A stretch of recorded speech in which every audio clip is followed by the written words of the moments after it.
अगर मेरा टांका क्यों स्वीकृत नहीं हुआ है, तो सरपंच प्रतिनिधि ने उसको जवाब दे दिया कि आपकी 2.5 लाख की वित्तीय स्वीकृति आ गई है, और इसलिए यही उनका कंफ्यूजन था। महिला का, गांव की महिला थी, इसलिए कोई वो कास्ट कोई बात नहीं थी, मेरे से बात नहीं संबंधित नहीं था, वो सरपंच साहब से था। और सरपंच साहब ने उनको जवाब दे दिया।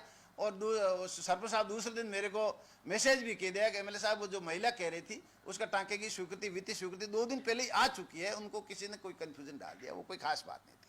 वो कोई इस तरह के कोई विरोधी पार्टी के लोग करते होंगे, बाकी मेरे से कोई संबंध नहीं। में मेरी मीटिंग हुई थी कोई प्याऊ के लोकार्पण के लिए। वहाँ न तो मैंने कोई अरमान बेनीवाल के नारे सुने, न बच्चों ने कोई नारे, मेरे मौजूदगी में वहाँ न तो कोई नारे लगे, न कोई ऐसी कोई कार्रवाई की मुझे जानकारी है, न मेरे कोई प्रिंसिपल से, स्कूल प्रशासन के बारे में कोई बात हुई थी। मीडिया में आपकी तरह मैंने जरूर देखा था, मैंने उसका तो बड़ा अचंभा किया, भाई ये तो कोई मेरी मौजूदगी में यहाँ कोई ऐसे नारेबाजी ऐसे कोई हुई नहीं थी।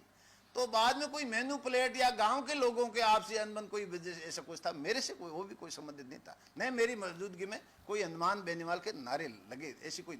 चुनाव तैयारी है, अपन लोग तो हमेशा जनता के बीच में रहने वाले ग्रास रूट के लोग हैं, हम तो भाई हमेशा जनता के बीच रहे। मैं जयपुर, हमेशा विधानसभा चलती हो तब मैं जयपुर में रहता था, और नहीं तो राजकार्य के लिए मैं जयपुर में रहता हूँ, हमेशा मैं तो जनता के बीच में रहता हूँ। और हम लोग हमेशा जनता के बीच में रह करके जनता की काम किया है, और आज भी सतत रूप से जनता के बीच में है। जो ही पार्टी का आदेश आ जाएगा और जनता के बीच में वापस चले जाएंगे, और जनता हमारे को आशीर्वाद देगी, निश्चित रूप से आशीर्वाद देगी। यही झंडा वापस बुलंद होने लोहाट में जा रहा है, और राजस्थान में बहुत जिम्मेदारी से कह रहा हूँ कि राजस्थान में पुनः कांग्रेस की सरकार बनने जा रही है। पहली बार ऐसा लंबे समय से बाद ऐसा हो रहा है, पहली बार। एक भी कोई आदमी मेरे पास कोई आप सबूत बता दीजिए, कोई निजी लोगों कोई काम के, ऐसी कोई बात नहीं। मैंने बात पहले भी बात की, तो मैं 36 कौम को साथ, निजी लोग को बात तो दूर है, मैंने 36 कौम को सब खुश रखने का प्रयास किया है। कोई निजी लोगों के कोई व्यक्तिगत कोई फायदा हो, एक कोई उदाहरण ऐसा बता दो, ऐसा कोई उदाहरण नहीं है।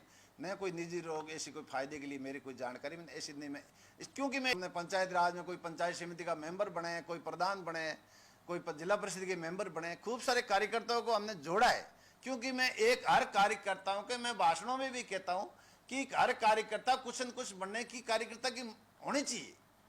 हर कार्यकर्ता की महत्वाकांक्षा होनी चाहिए, वो वाजिब है। मेरी भी महत्वाकांक्षा मैं विधायक तक पहुंचा हूं, होनी चाहिए, लेकिन महत्वाकांक्षा उस अनुशासन में होनी चाहिए, अनुशासन में, और अति महत्वाकांक्षा नहीं होनी चाहिए। अनुशासन में सबको अपने आप ऑटोमेटिक मिली है। और आगे भी मैं कह रहा हूं, क्योंकि जिला बनाए, माननीय मुख्यमंत्री जी ने फलोदी को जिला बनाया है, उसमें मात्र फलोदी और लोहाट 2 ही विधानसभा क्षेत्र है। तो लोहाट के हमारे कांग्रेस की जांबाज कार्यकर्ता है जो रात और दिन पार्टी के लिए काम करते हैं, वो सब हमारे ध्यान में है, हमारी पार्टी के सब ध्यान में है। सब कार्यकर्ता सब हमारे लिस्टेड है, जो रात और दिन पार्टी के दरिये बिछाते, पार्टी के लिए खून पसीना बहाते हैं। उन कार्यकर्ताओं को भी मैं इस आपके माध्यम से अपील करना चाहूँगा कि आने वाला समय आपका उज्जवल है। आप फलोदी जिला बनाए, नया संगठन खड़ा होगा, नया संगठन का कैडर खड़ा होगा, नया जिला परिषद बनेगी, नए कई तरह के कार्यालय खुलेंगे, चाहे बैंक हो, दूसरी हो, कई संस्थाएं स्थापित होगी नए जिले के अंदर। उन कार्यकर्ताओं की भविष्य निश्चित रूप से उज्जवल है।